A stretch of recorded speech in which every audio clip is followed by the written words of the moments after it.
नमस्कार। बात करेंगे उत्तर प्रदेश पुलिस री एग्ज़ाम को लेकर कि आपका री एग्ज़ाम होना है। अब आपको कैसे तैयारी करनी है, क्योंकि समय भी आपको हमने बता दिया है कि आपका एग्ज़ाम जो होगा वो जुलाई महीने में कराया जाएगा। अब जुलाई महीने में कराया जाएगा तो क्या बहुत समय है? अगर आपने ये सोच रखा है कि ठीक है जब एग्ज़ाम डेट आएगी तो उस हिसाब से तैयारी कर ली जाएगी, लेकिन नहीं, ऐसा नहीं होता है। जिसको नंबर लाना होता है, जिसका नाम आना होता है, क्योंकि आपको पता है कि वैकेंसी तो 60,000 है, वो बेशक आपको लग रहा है कि 60,000 है, लेकिन इसमें फॉर्म कितना पड़ा हुआ है। और आपने ये भी देखा होगा कि जब इसका एग्ज़ाम हुआ था इसमें बहुत ज़्यादा ही जो है उपस्थिति पाई गई।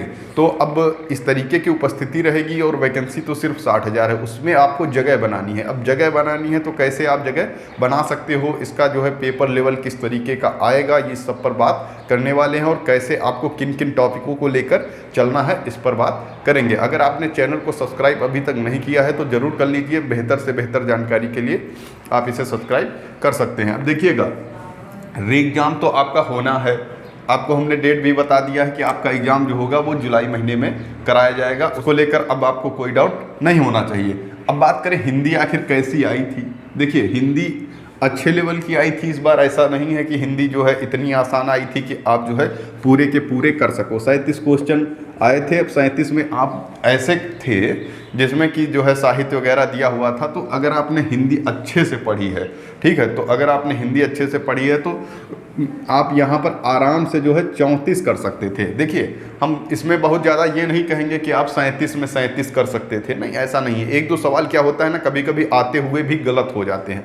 तो अगर आपने वाकई में पढ़ाई की थी तो 37 में 34 वाली हिंदी जो है आई थी। इससे एक आधे नंबर कम भी हो सकते हैं, ऐसी कोई बड़ी बात नहीं है। कभी कभी आते हुए सवाल भी गलत हो जाते हैं, तो कोई बात नहीं। अगर इतना तक आप पहुँचे हैं तो आप यकीनन बेहतरीन जो है आपकी तैयारी रही है। रीजनिंग की बात करें, उससे पहले मैथ की बात कर लेते हैं। मैथ क्योंकि बहुत ज़्यादा नहीं थी, 18 क्वेश्चन थे। 18 में अगर आपने मैथ पढ़ी है, मैथ सिर्फ पढ़ी है की बात कर रहे हैं, तब भी आप जो है इसमें आराम से 15 कर लेंगे, अगर सिर्फ पढ़ी है। अगर आपने अच्छे से पढ़ी है तो इसमें 18 में 18 कर सकते थे, क्योंकि उतनी मैथ टफ नहीं आती है जिससे कि आप नहीं कर सकते थे। इसमें कोई दिक्कत वाली बात नहीं है। वहीं बात करें जीके जीएस में, तो इसके 38 क्वेश्चन थे और 38 में अगर आपने जीके जीएस में अच्छा पढ़ा है तो हम मान लेते हैं 25। बाकी जिन्होंने बहुत अच्छा पढ़ा है, जैसे हमारा ही स्कोर इसमें बहुत ही बेहतरीन रहा है, 33 स्कोर रहा था, ठीक है, तो इसमें कोई दिक्कत यहाँ तक नहीं आएगी। हमने मान लिया कि 25 और यहाँ 15 और यहाँ 34 मान लिया। अब बाकी क्या बचा? बाकी तो रीजनिंग ही बची ना। जैसे कि ये कितने थे, 57 क्वेश्चन। रीजनिंग का मतलब वही हमने पूरा ही मान लिया है, ठीक है। आपको अभिरुचि वगैरह की उसको पूरा रीजनिंग में काउंट कर लेते हैं, जैसे कि जिससे कि बताने में आसानी हो। अब 57 में जो है आपको 57 में कितनी आप कर सकते थे? 57 में लगभग आप, हम मान ले 45 तो आप कर ही सकते थे। 45 करने लायक थी या नहीं थी? अब इसको जोड़ लेते हैं, कितना हो, 5 5 10 15, 15 4 19, 4 3 7 8 2 10 11, 119 क्वेश्चन हो गए। 119 क्वेश्चन हो गए और 119 क्वेश्चन पे आपको कोई फेल नहीं कर सकता था, ठीक है। आप निश्चित ही क्वालिफाई कर जाते, इसमें किसी प्रकार की कोई दिक्कत नहीं आती, ठीक। तो अगर आपने इतना कर लिया, इतने तक आप पहुंच गए तो आपको कोई दिक्कत नहीं आएगी, वहां पर किसी प्रकार की दिक्कत नहीं आएगी। अब देखें, अब इसको करना कैसे है। देखो, हमने आपको हिंदी पे आपको बताया है किन किन टॉपिकों को लेकर चलना है, किस तरीके से तैयारी करना है। अगर आपने वो वीडियो नहीं देखा है तो जाके देख लीजिए कि इसके अलावा इससे बाहर कुछ भी आपको नहीं तैयार करना है। रीजनिंग वहाँ पर निश्चित ही थोड़ा सा दिक्कत दे रही थी। दिक्कत इसलिए दे रही थी क्योंकि आप लोग समय में जो है मैनेजमेंट नहीं कर पाए, टाइम का मैनेज जो है नहीं हो पाया, इस वजह से आपकी यहाँ पर क्वेश्चन छूट गए होंगे, ऐसा जो है आया होगा, ठीक है। मैथ में क्या हुआ था, मैथ तो आप आराम से कर सकते थे, मैथ में किसी प्रकार की दिक्कत नहीं थी। जीके जीएस तो ऐसे होते हैं कि आप एक बार में देखे, हो रहा है तो ठीक है, नहीं हो रहा है तो कोई बात नहीं, फिर वो होगा भी नहीं। तो आप सबसे ज़्यादा दिक्कत जो आई थी वो यहीं पर आई थी। अब बात करें इस बार का लेवल कैसा रहेगा, इस बार का लेवल कैसा आएगा। अच्छा, अब ये बात करें कि इसका जो है एग्जाम था वो कैसा था, तो भैया वो तो इजी तो नहीं था। इजी इसको हम बिल्कुल कह ही नहीं सकते कि ये क्वेश्चन पेपर इजी था, और वाकई में इजी होना भी नहीं चाहिए। देखिए, जिससे कि ये होगा कि कटाप पर ज़्यादा प्रभाव नहीं पड़ेगा। अगर बहुत ही इजी हो जाएगा तो वो कटाप ज़्यादा चली जाएगी, ठीक है। तो इसलिए ठीक था, अच्छा लेवल था, इसमें किसी प्रकार की कोई दिक्कत नहीं थी। अब लेवल कैसा आएगा, तो भैया लेवल तो सेम यही आएगा, किसी प्रकार की कोई दिक्कत नहीं है। और जैसी रीजनिंग आई थी, हाँ इससे थोड़ा सा इधर उधर कर सकते हैं क्योंकि आपने पूरा पैटर्न देख रखा है। अगर आप सेम यही दे देंगे तो फिर तो बहुत अच्छा स्कोर आज सभी लोग कर ले जाएंगे, क्योंकि इसी पैटर्न पर सब लोग तैयारी कर रहे हैं, तो थोड़ा सा तो डिफरेंस रहेगा।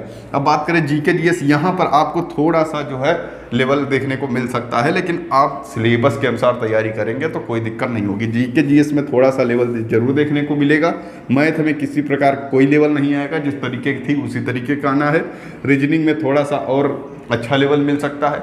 रीजनिंग का देखो, ये क्वेश्चन जब चेंज होगा तो वो लेवल तो ऑटोमेटिक बढ़ ही जाएगा या थोड़ा सा इधर उधर हो जाएगा। हिंदी में आपको थोड़ा सा साहित्य पे ध्यान दे देना है, बाकी कोई दिक्कत नहीं है।